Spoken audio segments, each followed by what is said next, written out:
Ang atong tubag sa Salmo nag-ingon, bendisyonan unta kita sa Ginoo sa isumpay.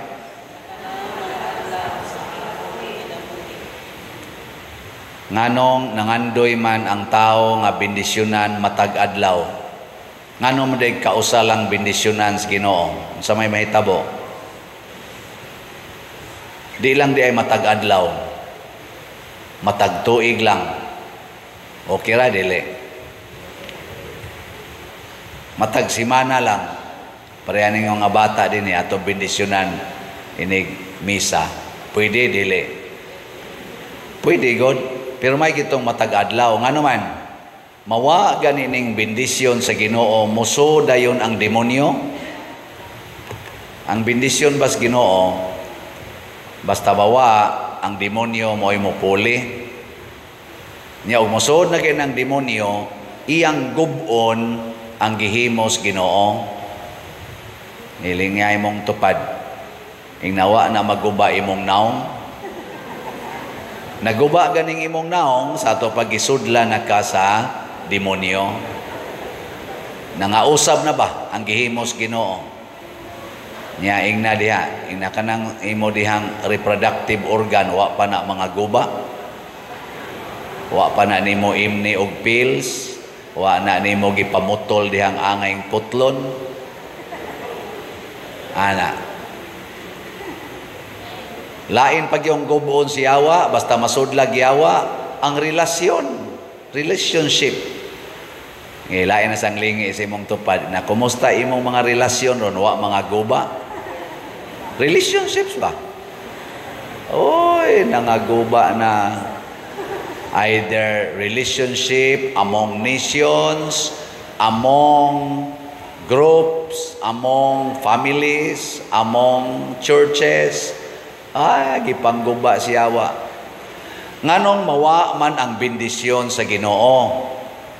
Tungod kay kita mismo dili na mosubay og mudawat sa pamaagis Ginoo. Ang iya bang gitawag og divine plans, divine will. Ato na ginang supakon, mao na.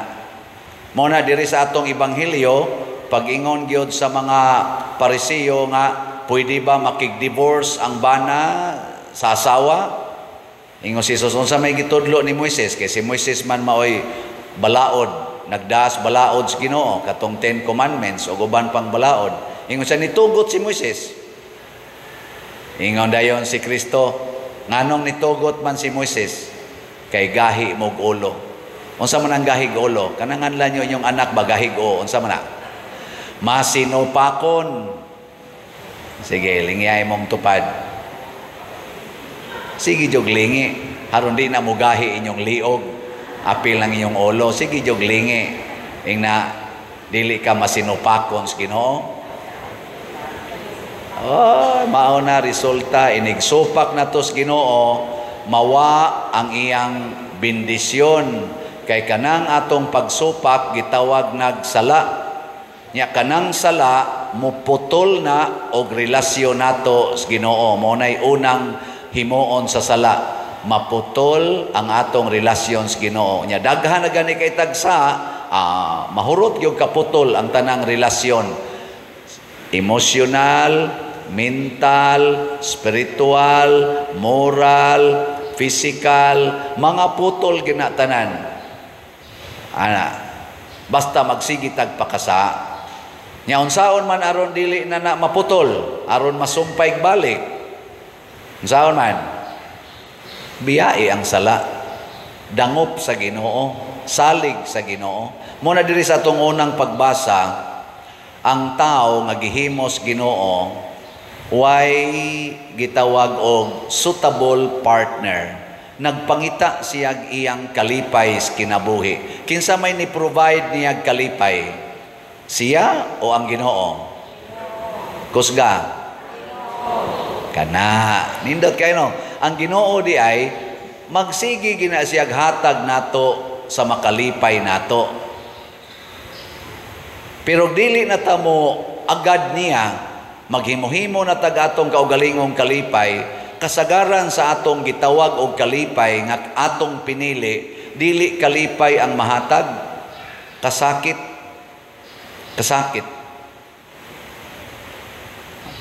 Lagi. Samaan ang kwarta, makalipay man ginastaw, pila ron kabuok ang nasakitan tungod anang kwarta. Tungod anang pagsigig inilugay og kwarta. Kanang honor ba? Kanang dungog. Ganahan kay taana, malipay kay taana, perti ganing tuo na to, perting eskwela, gusto yun matapnat sir, perting pagwapa, aron himuon yung Miss Universe, or unsa diha, perting panindot slawas, aron daigon yun, i-honor yun, pero tungod anang honor, daghan kay nagpinatyanay karon tungod anang honor. Ato man na, ato. Kanang gahom ba? Power, authority, perting daghana sa dana karong ganahan kay anak sa bagoy di ganahag authority god. Ako ganahan kog authority, kamo ganahan sad mo. Bisa na lag presidentes organisasyon, ganahan kay tana. Bisa na lag presidentes kapilya, ganahan kay tana. Labaw na gyud mahimo kang presidente sa Parish Pastoral Council. Ano? Nya mahimo dayon kang chapter leader. Dindota Mahimo dayon ka na district head, coordinator. Ano na ba? Mahimo dayon kang archdiocesan head of this particular group. Archdiocesan naman. Ang atong i-proclaim national head of particular organization. National level. Pagkadunguga. Pero tungod anang gahom o authority, purti gyapong nangaguba karong relasyon. Hangtod ang gubat karon wa nay hunong-hunong. Because that is human. Karon unsa may design ni Kristo? Ingon siya, kinahanglan ang asawa og ang bana di gyud magbuwag. Kana. Giling nga imong tupad. Ingna, musunod ka ng maong design. Ingna, okay nimo? Okay na nimo? Di gyud magbuwag. Ana, no divorce. No divorce. O ngano man gihimo man is Ginoo, aron dili maputol ang atong relasyon niya. Kay siya'y ga-design sa marriage. Marriage is not designed by human beings. It is designed by God. From the beginning, matud pa ni Hesus sa sinugdanan, gihimo sa Dios ang lalaki o babae, aron ang laki mutipon siyang asawa, mamiya sa ilang pamilya, o mahimo silang usa. That is the design of God. Dili na wa na magsugod sa atong desisyon. Hangtod na lang hinoon nga kita na'y magdesisyon nga magpuyo-puyo na lang, civilly married na lang, same-sex na lang. Ato na ng designs against God's design. Og mauna na'y muhatag og kadautan sa atong kinabuhi. Labi na gyud sa mga bata. Munang gihisgutan sa diri sa atong ebanghelyo ang mga bata. Gibindisyonan sad sa Ginoo ang mga bata. Pero kinsa may iyang gitagaag authority para pag-amping sa mga bata ang mga ginikanan. Kung wa na ang ginikanan, patay ng bata na. Either mamatay physically, emotionally, morally, spiritually, psychologically. Ngila, tanawa imong tupad. Ing na kompleto pa kag ginikanan pagtubo nimo. Ing na kompleto ra kag mamagpapa. Nya mo ingon gani, kompleto. Congratulations. Kanang gitawag rog dysfunctional parents or no parents, mga gitawag og abandoned children, luoy kayo ini kadako. Nanoy pipilang aninindot sang kinabuhi, pero kasagaran gyud luoy kayo magpangita og belongingness. Kay matod pa sa ato mga psychologists, mutuo lang sad ko ani kay gidesign man ginas Ginoo ang bata gikan sa 0 hangtod sa 6 years old nagkinahanglan gyud kanang gitawag og intimacy with father and mother. Intimacy, ha? With father and mother. Katubang naghimo niya ba? Kaya doon naman ko tayo gitawag og genetic bond. Ang akong dugo manis akong mama o papa. Mo na inigkataon ako, magpangita gyud ko ana. Nya kung absent na sila, gikan sa 0 hangtod sa 6 years old kuno, pangitao na hangtod lifetime sa usa ka bata or usa ka tao. And nobody can satisfy that longing. It is irreplaceable. Mao na ang atong simbahan, di gyud mosugot anang premarital sex. Hastang Ginoo kay sala man na siya. Unsa may epekto sa premarital sex? Daghan kaayo ang nahitabo nga mga anak way amahan. Kay pagkabuntis gibiyaan nya unwanted sad ang child, giaksyonan sa abort sa papa o sa sa inahan kay kaiyang kauaw. Ang resulta, ang bata dunay psycho-emotional hurts or unsa tawag na brokenness. Magpangita. Unsa may pangitaos bata? Una, pleasure to satisfy the vacuum inside. Pleasure. Nya ang pleasure kinahanglan magkwarta. Mangita sa siya kwarta, munang kusog kay atong graft and corruption, kusog kay atong mga kinabitay, prostitution, sinuyupay, siyabo, mga drugas, nga naman nagpangita og satisfaction ng mga tawhana. Okay. Lingi ay mong tupad katapusang lingi. Ing na satisfied ra ka sa imong life. Ing na kono, ing na satisfied ra ka sa imong life. Wa manglingi ang mga dissatisfied ay klaro kayo. Na ing kapadil lisod sa kay naay ang sugo ni Kristo nga di mag-divorce, dili magbuwag, unya gikulata na ka, purting paita. Labi nakabana ka og katong nagpangitag pleasure, nya tan-aw niya luod na kay kagnaw or nakaasawa kag nagpangita og pleasure, nya tan-aw niya nimo di jud ka satisfy, sige nagpanglaki. Sig panglaki niya, kanasuan sigig pamabay, niya ikaw, matorture ka. Yes, matorture ka. Yes. Unsa may sugo ni Kristo, take up your cross and follow me. Kinsa may muhatag na tog healing, kinsa may muhatag na to og satisfaction and joy, it is Jesus Himself. Kanang imong tupad, dili na makasatisfy. Kaning nagwali dili makasatisfy. Kamo bisag ang tanan ng pangkwarta ninyo ihog ninyo sa kolekta, di na makasatisfy nako. Kay ang slot gid unta nga mahurot, mao ra ginay makasatisfy nako. Pero bisag mahurot pa ning slot og kahalin, basta ako wa ko'y Ginoo sa akong kasing-kasing, di gyapon na makasatisfy nako. Ang mag-antos maura gyoy masatisfied kay kuyugan kas Ginoo. Mao na ang atong mga martyrs satisfied kay sa ilang kinabuhi kay kuyog nilang Ginoo sa ilang pag-antos o kasakit. Ang atong mga santo samang San Vicente Ferrer sama sa mahal nga Birhen Maria puno sa pag-antos ang iyang kinabuhi pero perfect ang iyang happiness hastang iyang holiness kay kuyog niya ang Ginoo. Your will be done. Your will be done. Mo na'y prinsipyos mahal nga Birhen. Mo nang ato gina siyang gimahal. Ang iya sang santos nga rosaryo kining upat ka misteryohan karon nagpahinomdom nato nga dili lang kalipay na asay misteryo ang kasakit. O ang misteryo sa kasakit nga tungod sa kasakit doon na dayoy mugawas nga misteryo sa himaya. Kalipay ng way katapusan. Lisod kayo wa kay misteryos kasakit, muambak lang kas misteryos himaya. Lisod kayo ang Easter Sunday nga mahimong tinuod kunwa moagi si Jesus sa Good Friday. Ug mao na ang dalan sa tinuod nga kinabuhi.